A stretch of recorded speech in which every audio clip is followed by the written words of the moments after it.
నెల. ఇప్పుడు ఫిఫ్త్ లెక్క, the altitude of right angle triangle is 7 centimeters less than base if hypothetical is 13 centimeters. Find the two sides. చూడండి, ఇప్పుడు మనం ఏం చేయాలంటే ఈ రెండు సైడ్స్ను కనుక్కోవాలా. అయితే వాడు ఏం చెప్పాడు, ఇది బేస్ను ఎక్స్ అనుకుందాం. బేస్ను ఎక్స్ అనుకుంటే దాంట్లో బేస్ కంటే 7 తక్కువ అంట. అప్పుడు ఏంటి, ఆల్టిట్యూడ్ అనేది, ఇది ఆల్టిట్యూడ్ అనేది బేస్ కంటే 7 తక్కువ కాబట్టి ఎక్స్ మైనస్ 7. ఇదండి హైపోథెటికల్ ఎంత ఇచ్చిండు, 13 ఇచ్చిండు. మనకు పైథాగరస్ సిద్ధాంతం ప్రకారము base square plus altitude square equal hypothetic square అంటారు. తెలుగులో భుజము స్క్వేర్ ప్లస్ భుజము స్క్వేర్ ఈక్వల్ కర్ణము స్క్వేర్ అంటారు. సో మనకు బేస్ అంటే ఏంటి, ఇదేగా. ఎక్స్ అంటే ఎక్స్ స్క్వేర్ ప్లస్ అంటే ఇదంతా X minus 7 whole square equal ఇదంతా ఎంత 13. పైన స్క్వేర్ ఉంది కదా, ఫార్ములాలో స్క్వేర్ ఉంది కాబట్టి స్క్వేర్ పెట్టాం. ఇప్పుడు ఇదేమింది, ఇంకా మామూలు. అప్పుడు ఏమవుతుంది, ఎక్స్ స్క్వేర్ ప్లస్ ఇదేముంది a minus b whole square. A minus b whole square అంటే ఏంటి, a minus b whole square equal a square plus b square minus 2ab. ఇక్కడ ఏ అంటే ఎక్స్, బి అంటే 7. చూడండి, అంటే ఇది X square plus 7 square minus 2a అంటే X, B అంటే 7 ఈక్వల్ 13 స్క్వేర్. ఇప్పుడు చూడండి, ఈ ఎక్స్ స్క్వేర్ ఏమైంది, 2x స్క్వేర్ ప్లస్ 7 స్క్వేర్ అంటే ఏంటి, 7 into 7 అంటే 49 మైనస్ 2 14 ఎక్స్ ఈక్వల్ 169. అర్థమైందా, 13 స్క్వేర్ అంటే 169.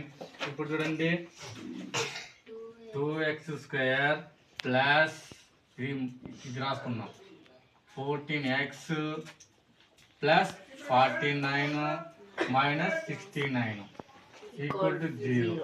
అయితే ఇప్పుడు ఏం చేయాలా, 2x స్క్వేర్ మైనస్ 14x 49లో నుంచి 69 పోతే ఎంత,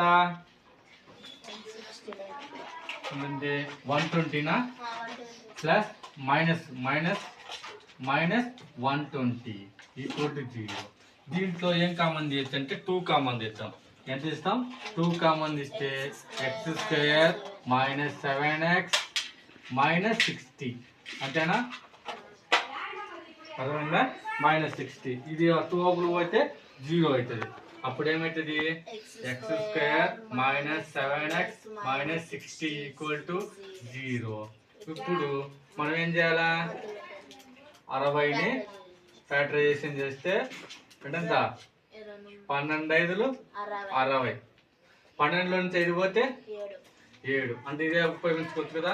X square minus 12x 12x plus 5x minus 60 equal to 0. అర్థమైందా. ఇప్పుడు ప్రతి నెంబర్కు 12 పెట్టడం వల్ల మైనస్ వచ్చింది. ఇప్పుడు దీంట్లో ఎక్స్ కామన్ ఇస్తే ఎక్స్ మైనస్ 12 ప్లస్ 5 కామన్ ఇస్తే ఎక్స్ మైనస్ 12 ఈక్వల్ టు 0. ఇప్పుడు ఏమవుతుంది, X plus 5 X minus 12 equal to 0. అప్పుడు X plus 5 equal to 0. X minus 12 is equal to 0. ఇప్పుడు ఏమని చెప్పాడు, అది అనుకోమన్నాడు కదా. ఎక్స్ అనేది -5 ఎప్పటికీ మైనస్ లో ఉండదు.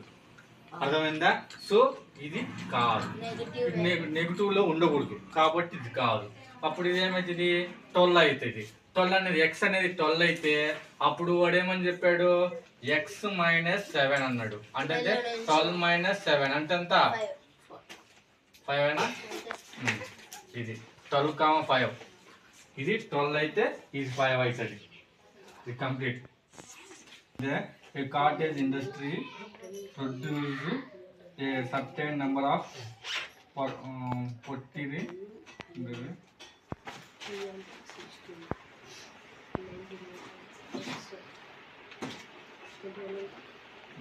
articles in day. It was observed on a particular day that the cost of production of each article was 3 more than twice the number of articles produced on the day. If the total cost of production on that day was 90, find the number of articles produced on the cost of each articles. ఏంటంటే తెలుగులో ఒక కుటీర పరిశ్రమలో ప్రతిరోజు ఒక నిర్ణీత సంఖ్యలో వస్తువులు తయారు చేశారు. ఒకరోజు తయారైన ఒక వస్తువు ఖరీదు ఆ రోజు తయారైన వస్తువు రెట్టింపు కంటే 3 ఎక్కువ. ఒకరోజు తర్వాత ఒకరోజు ఎక్స్ ఉంటే నెక్స్ట్ రోజు రెట్టింపు చేస్తున్నారు. అయితే ఆ రోజు తయారైన మొత్తం ఎంత 90 అయినా ఆ రోజు తయారైన మొత్తం వస్తువుల సంఖ్య ఒక్కొక్క వస్తువు ఖరీదు కనుక్కోండి అన్నాడు. అంటే ఎక్స్ కనుక్కోవాలి. అంటే let the number of articles produce be x. అంటే ఏంది? Number of articles produce be x. అంటే ఒక ఆర్టికల్ను అంటే ఏంది? కాస్ట్ ఎంత కనుక్కోవాలి. అయితే the cost of production of each other 2x + 3. ఇదేంది? ప్రొడ్యూస్డ్. ఒక ఆర్టికల్ను ప్రొడ్యూస్ చేస్తున్నాడు. అంటే ప్రొడ్యూస్ చేస్తే ఎక్స్ అనుకుంటే అయితే cost of production of each other అంటే 2x + 3 అంతకంటే ఎక్కువ అని. అయితే ఈ కండిషన్ ఇచ్చాడు. ఒక రోజుకు ఏమని చెప్పుడు? ద ప్రొడక్ట్ ఆఫ్ కాస్ట్ అంటే ఇది రెండు కలిపితే 90 degrees అని 90 రూపీస్ పడుతుంది అన్నాడు. అయితే ఈ ఒక్క రోజుకి ఉంటుంది కదా ద నంబర్ ఆఫ్ ఆర్టికల్స్ అంటే ఆర్టికల్ ఎన్ని ఆప్రా x² + 3x - 90 = 0. ఇప్పుడు ఏం చేయొచ్చు? దీన్ని ఏం చేయాలా? 180 అవుతుంది అంతే కదా. 2 × 90 180. దీన్ని చేస్తే ఆప్రా ప్లస్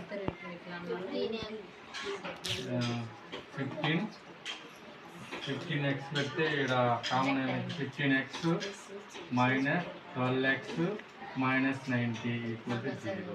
అప్పుడు దీంట్లో నుంచి x కామన్ ఇస్తే 2x + 15. ఇక్కడ 2x + 15 = 0. ఇక్కడ ఎంత ఏం రాయాలి? -6. అప్పుడు ఏమవుతుంది? x - 6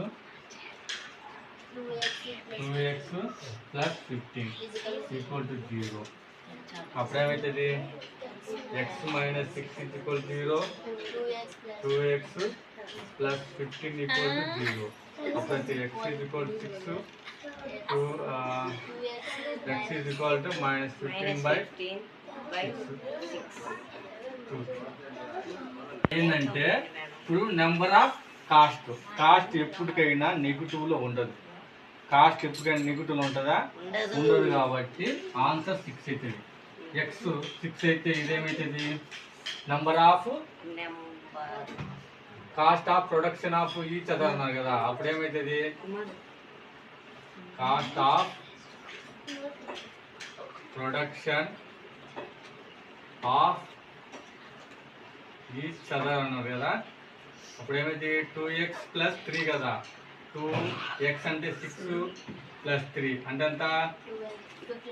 15. అది ఇది వెరీ వెరీ ఇంపార్టెంట్. చూడాలా కండిషన్స్ వేరే. b² - 4ac > 0. ఇది > 0. b² - 4ac = 0. b² - 4ac < 0. Greater అంటే ఏంది? చూడండి గ్రేటర్ అంటే ఏంది? ప్లస్ వాల్యూ అంటే ఏంది? 8 అట్లా వస్తే అప్పుడు ఏమవుతుంది?